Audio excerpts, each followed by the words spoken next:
थंडीत आठवते ती म्हणजे गुळ शेंगदाण्याची गोड जादू. आणि आठवणींना आणखी खास बनवायला आपण करणार आहोत कुरकुरीत, गोडसर आणि झटपट तयार होणारी शेंगदाणा चिक्की. फक्त 3 पदार्थ आणि काही टिप्स वापरून अगदी बाजारासारखी किंवा त्याहूनही चांगली चिक्की आपण घरीच बनवूया. तयार आहात ना मग भन्नाट रेसिपीसाठी? चला तर मग सुरू करूयात. त्यासाठी अर्धा किलो शेंगदाणे घेतलेले आहेत. अर्धा किलो शेंगदाण्यासाठी समप्रमाणात म्हणजे अर्धा किलो किसलेला गूळ घ्यावा लागेल. तुम्हाला जर वाटीने मोजायचं असेल तर घरातील कोणतीही वाटी घ्यायची आणि त्या वाटीने शेंगदाणे आणि त्याच वाटीने गूळ घ्यायचा, म्हणजे दोन्हीचंही इक्वल प्रमाण होतं. आणि चिक्कीला छान चव येण्यासाठी आपल्याला लागणार आहे 3 ते 4 चमचे साजूक तूप. शेंगदाणे आता छान भाजून घेऊ.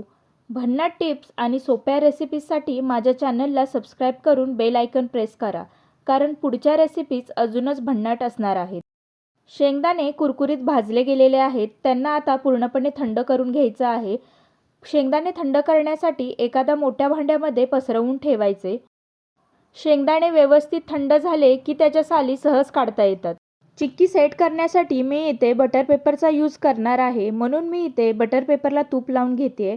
तुम्ही जर कोणत्याही भांड्याचा वापर करणार असाल तर त्या भांड्याला आधीच तूप लावून ठेवा.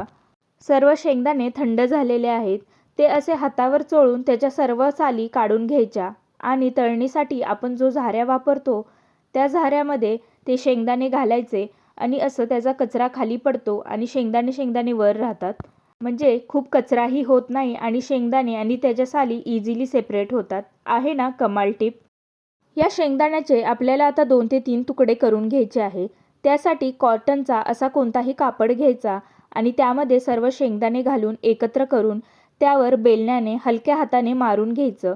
लक्षात ठेवा, खूप जास्त मारलं की आतील शेंगदाणे भुगा होतील.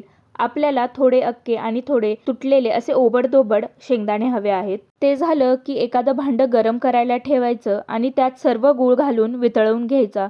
गूळ वितळवत असताना गॅस मंदच ठेवायचा, नाहीतर गूळ करपू शकतो. तुम्हाला जर माझे व्हिडिओ आवडत असतील तर माझ्या चॅनलला सबस्क्राईब करून बेल आयकॉन प्रेस करायला विसरू नका. संपूर्ण गूळ वितळलेला आहे. आता त्यामध्ये घालू 2 मोठे चमचे साजूक तूप. तुपामुळे टेस्टही वाढते आणि चिक्कीला शायनही येते. आता चिक्कीसाठी लागणारा पाक बनलाय का नाही हे चेक करू. त्यासाठी वाटीमध्ये थोडं पाणी घ्यायचं आणि पाकाचे 2-3 ड्रॉप्स टाकून 3 ते 4 सेकंदासाठी थांबून चेक करायचं. हे पहा, पाक कडक होऊन त्याचे असे तुकडे पडतायत, म्हणजे पाक रेडी झालेला आहे. तुम्ही जर ह्याचे लाडू बनवणार असाल तर पाक पाण्यामध्ये स्मूथ लागला की तो पाक लाडूसाठी रेडी आहे हे समजायचं. आता पाकामध्ये सर्व शेंगदाणे टाकून घ्यायचे आणि व्यवस्थित एकत्र करून घ्यायचं. हे सर्व करत असताना गॅस स्लो फ्लेमवरच चालू ठेवायचा.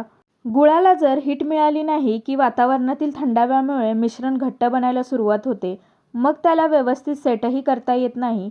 म्हणून ही व यानंतरची सर्व प्रोसेस ही वेगानेच करावी लागते.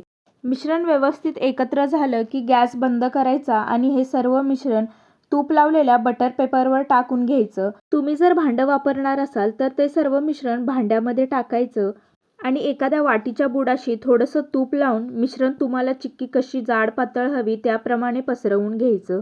तुमच्या घरी कोणी लहान मूल असेल आणि त्यांच्यासाठी जर तुम्ही ही चिक्की बनवत असाल तर ती खूप पातळ बनवू नका.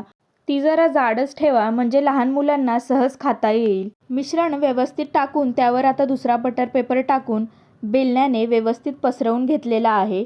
मिश्रण 1 तासासाठी रूम टेम्परेचरवर सेट करून घ्यायचं आणि मिश्रण थंड झालं की हव्या त्या साईजप्रमाणे वड्या किंवा चिक्की कट करून घ्यायच्या. व्हिडिओ आवडला असेल तर लाईक करून तुमच्या मैत्रिणींना शेअर करा. मस्त तयार आहे गुळ शेंगदाण्याची चिक्की.